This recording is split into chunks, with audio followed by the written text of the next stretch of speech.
Ladies and gentlemen, you're going to have to bear with me because I'm a little bit in awe and I'm a little bit starstruck because today on the channel we have an amazing guest, the one, the only Mr. Arnold Schwarzenegger, entertainer, athlete, and one of the most infectious personalities probably in the last 100 years. So, Mr. Schwarzenegger, thank you so much for being here. Thank you for taking time out of your unimaginably busy schedule to join us on the channel. We really, really do appreciate it.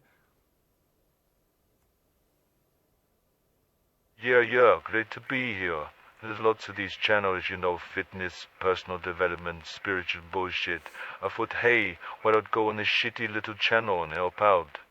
Again, thanks so much for being here. Arnold, I know it's a cliche and I know you've probably heard this so many times, but I'm going to say it anyway. You have been such an inspiration to so many people across the globe, myself included. And 12 years ago, I began as a fitness coach, and that enabled Yeah, me to. yeah, there wouldn't be a job like that without us in the 70s, No. coming over to America Mm. with our bodies like Greek heroes. People saying, hey, I want a body like that. Yeah. Let me pay you. Come, take your clothes off. Meet my wife. Well, I guess people at the time never really understood there to be a fitness industry, or at least to the extent that you guys during that time were taking it. Arnold, you've had a career that's highly decorated, and it seems that whatever you put your focus into, whatever you put your mind to in your career, is seen nothing but success. What do you think that is from? For me, I did it because I loved it. I fixated my mind's eye upon becoming Mr. Olympia, and then a movie star, and then governor.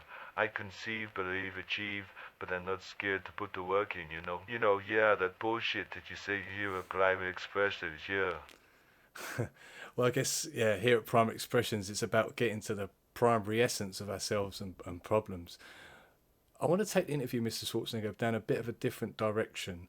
I'm really curious to see what you've observed to be different in the way that we collectively and individually approach our fitness and well-being in the modern day compared to what it was like. Well, what is different now is that anybody can get a gym membership.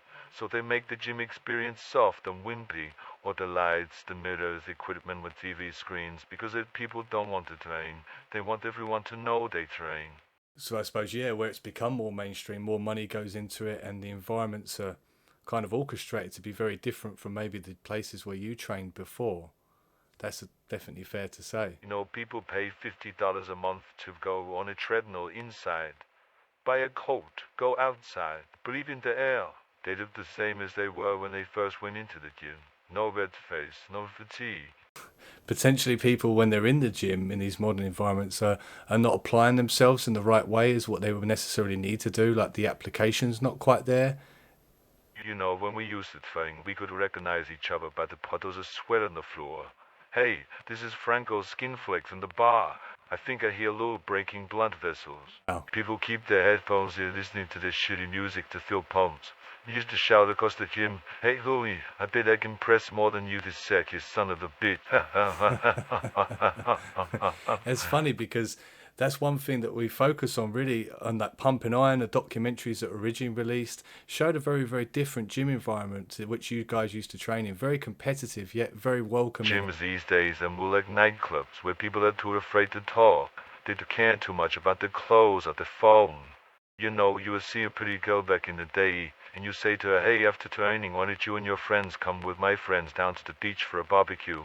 But they say these days, no, you're a pervert, stop talking to me, leave me on my phone. That's quite hotly contested at the moment, that topic around harassment in the gym. Yeah, I suppose that was a bit different back then as well, wasn't it?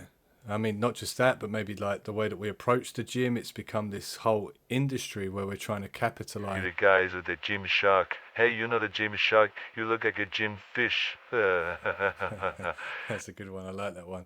So it's like the aesthetics of the clothes have also changed. You see these yoga pants that they make for women. It's got another seam in the butt, so it makes the butt look rounder and bigger. But if you see the butt, you're like, oh no, this is an illusion. This is magic.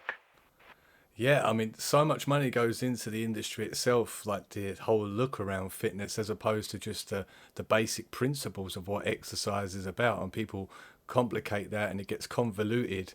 It seems like there's a lot of illusions and trickery that's involved in fitness, particularly the marketing aspect of it.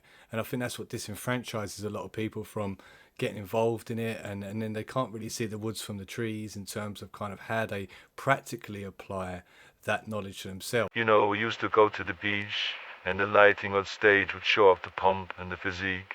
But these days you can just superimpose roundness of the delts and tightness of the waist. As you say, this is like catfish fitness or something. Yeah, I mean that's another good one with the technology as well that goes into the particularly the marketing aspect of fitness to create these images, these unattainable standards or whatever you want to call them. And I guess they do affect people's perception, and but not just that, their willpower to want to bring it into actuality for themselves and not live vicariously for others. What else do you feel is a big topic among those looking to get The into? guys use steroids, but they're not honest. They lie. They walk around like they have a fridge on their arms. But their butt is like a pincushion. It's full of holes.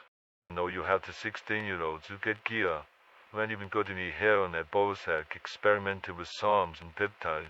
And they're like, hey Arnold, how do I look like you? How do I be swole? I feel and look as good as Arnold. Yeah, I mean, there's one positive certainly that's come in the modern times. It does seem a lot more young people are interested in fitness compared to what it was years ago. So that's definitely a positive. But unfortunately, yeah, a lot of them want the charisma that you guys had back then. But exercise is only one road towards that, and there's a lot of other work that has to be put in. But you can see some of these dangerous. Hey, stop asking me these bullshit questions. Same interviews like always, Arnold. What about fitness? What about movies? What about governor? Ask me something interesting. Ask me something fun. Yeah, sorry, I'm really mindful of the fact that you probably get asked a lot of these questions all the time. So I'm really sorry, Arnold. Being an elder now, having the crazy life you've probably lived, where do you see us going in the future? Not so much fitness, but more just humanity in general. I like this question. I see AI becoming too powerful, and it could age droids to wipe out humanity until a resistance is formed to take down the corporation behind it. Yeah. Like Terminator. Maybe Elon finally gets to Mars, and his Neuralink AI can implant fast memories of you being Mr. Olympia when really you're just a little bitch. I don't know. Or maybe Satan will come at the end of days for the arrival of the creation of the Antichrist, and it will be up to you to save them. They sound like your movies. Is you saying your movies are prophetic? Yeah, whatever. Are we almost done? I have stuff to do. Fuck you, pay me. Yeah, again, I really appreciate you taking the time. There's no way I would have got you without it. Arnold, just to close, thank you again. For my audience, for myself, just a little bit of inspiration that they can take away. Never give up. Stop making things complicated. Yada yada yada. Remember the sacrifice needed for greatness. Don't be a little bitch. Stand up straight. Say, hey, I will leave my mark in this world. Make sure you go and watch my new documentary on Netflix. Also make sure you subscribe to Primal Excrement. Yeah, okay, goodbye. Bye.